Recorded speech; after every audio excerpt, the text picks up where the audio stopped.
आज हम क्या पढ़ेंगे? आज हम पढ़ेंगे लंबवृत्तीय बेलन के बारे में पढ़ेंगे। किसके बारे में पढ़ेंगे?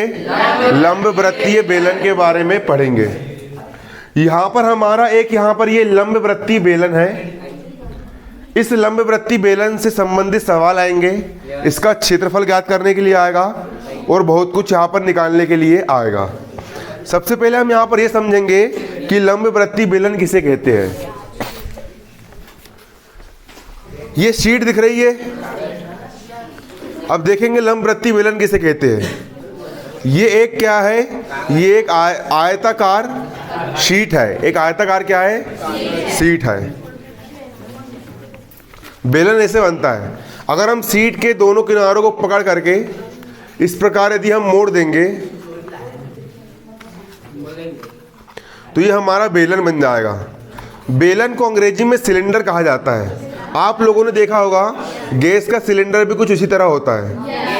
दिख रहा है? ये हमारा बेलन है।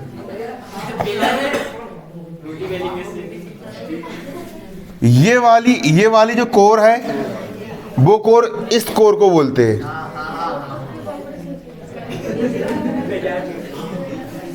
और ये वाली जो कोर है वो कोर, इस कोर को कहा जाता है। इसका जो ऊपर का भाग होता है वो एक वृत्त के आकार का होता है। यहां पर आप लोग देख सकते हो वृत्त के आकार का है। वो वृत्त ये हो गया, वो वृत्त ये हो गया, वृत्त हो गया। अब ये जो बीचम बीच का भाग होता है इसको हम बोलेंगे वृत्त का केंद्र। क्या बोलेंगे इसको? क्या बोलेंगे? वृत्त का केंद्र। ये वृत्त का केंद्र हो गया। फिर वृत्त के केंद्र से लेकर के परिधि तक की दूरी, कहां से कहां तक की? तुम दोनों को बाहर जाना, बाहर चल जाओ, तो तू और तू।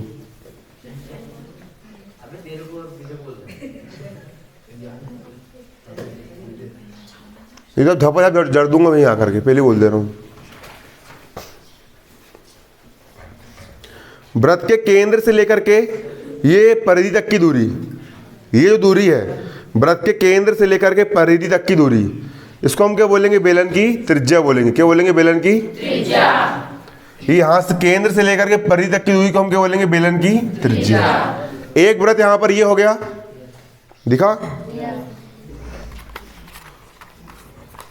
और दूसरा वृत्त यहां पर ये हो गया।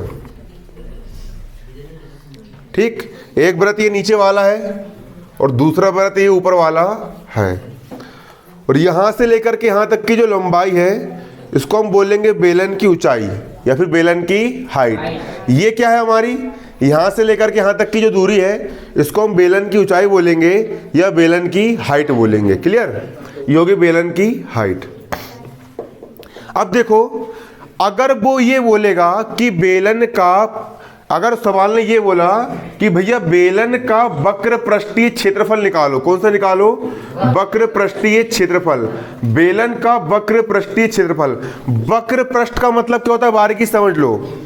अगर सिर्फ इस सतह की बात कर रहे हैं, ये वाली सतह, ये वाली सतह, अगर सिर्फ इस सतह की बात हो रही है, ये वाली सतह, सिर्फ इस खड़ी वाली सतह है ना, अगर तुम सिर्फ यहां पर पुताई कर रहे हो, ठीक, एक पिल्लर है, उस खंबे में आप सिर्फ यहां पे पुताई कर रहे हो, सिर्फ इस तरफ पुताई कर रहे हो, सिर्फ इस तरफ अगर आप बाहरी सतह में पुताई कर रहे हो तो ये काय में आएगा आपका? ये आएगा वक्र पृष्ठ। क्या आएगा ये? इसको वक्र पृष्ठ बोलेंगे। क्या बोलेंगे? और बेलन के वक्र पृष्ठ का क्षेत्रफल क्या होता है? बेलन के वक्र पृष्ठ का क्षेत्रफल 2 पाई RH होता है। क्या होता है? 2 पाई RH होता है। तो बेलन के वक्र पृष्ठ का क्षेत्रफल होता है 2 पाई RH। यहाँ पर पाई क्या होता है? पाई एक प्रकार से जो वृत्त होता है ना, वृत्त का कोण 180 बनता है, 180 अंश पर एक बनता है ना। तो पाई का मान होता है 22/7। पाई का मान क्या होता है? 22/7, है ना। अगर हम 22 में 7 का भाग देंगे तो उसका मान निकल के आता है 3.14। कितना आता है? 3.14। और R क्या होती है? R होती है त्रिज्या। कौन सी त्रिज्या? ये वाली जो वृत्त है ना, इस वृत्त की त्रिज्या, बेलन की त्रिज्या। क्लियर? जे होती है R होती है त्रिज्या, और H होती है बेलन की ऊंचाई। H क्या होती है? बेलन की ऊंचाई। H होती है बेलन की ऊंचाई। इस प्रकार से होता है। अब हम बात करेंगे कि भैया बेलन का कुल पृष्ठीय क्षेत्रफल, कुल का मतलब समझ लो क्या होता है। सबसे पहले उसमें वक्र तो शामिल रहेगा, क्या शामिल रहेगा, 2 पाई आर एच वक्र तो शामिल रहेगा। फिर यहाँ पर एक वृत्त दिख रहा है, अपन ने एक ठिप्पी लेकर के आए और जहाँ पे लाके लगा दिए, तो एक वृत्त यहाँ पे लग जाएगा, पेक हो गया यहाँ से ये ढक्कन। तो उस वृत्त का क्षेत्रफल, और वृत्त का क्षेत्रफल क्या होता है, 2 पाई आर, क्या होता है, 2 पाई आर। नहीं वृत्त का क्षेत्रफल होता है पाई आर स्क्वायर। वृत्त का क्षेत्रफल क्या होता है, एक वृत्त ऊपर लग गया, दूसरा वृत्त यहाँ पे नीचे लग जाता है, ये यहाँ पे लाके लग जाएगा। फिर इस वृत्त का क्षेत्रफल क्या हो जाएगा, पाई आर स्क्वायर। इसका क्षेत्रफल हो जाएगा पाई आर स्क्वायर। ये हो गया 2 पाई आर एच प्लस एक पाई आर स्क्वायर और एक पाई आर स्क्वायर, कितने pi R square, 2 pi R square. इसके बाद सिंपल इन दोनों के पास से 2 कॉमन निकाल लेंगे, पाई कॉमन निकाल लेंगे और आर कॉमन निकालेंगे, 2 पाई आर कॉमन निकाल लेंगे। यहाँ पर बचेगा एच धन 2 भी, देखो यहाँ का 2 बाहर आ गया, पाई भी बाहर आ गया, आर बाहर आ गया, सिर्फ कितना बचा, एच बचा। और यहाँ पर 2 बाहर आ गया, पाई बाहर आ गया और 2 आर में से 1 आर बाहर आ गया, तो अंदर सिर्फ 1 आर बचेगा। तो वृत्त का कुल पृष्ठीय क्षेत्रफल क्या होगा, 2 पाई आर ब्रैकेट में एच धन आर।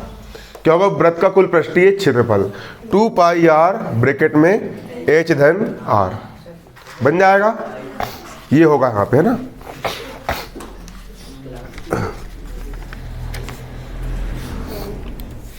इसको उतार लिए।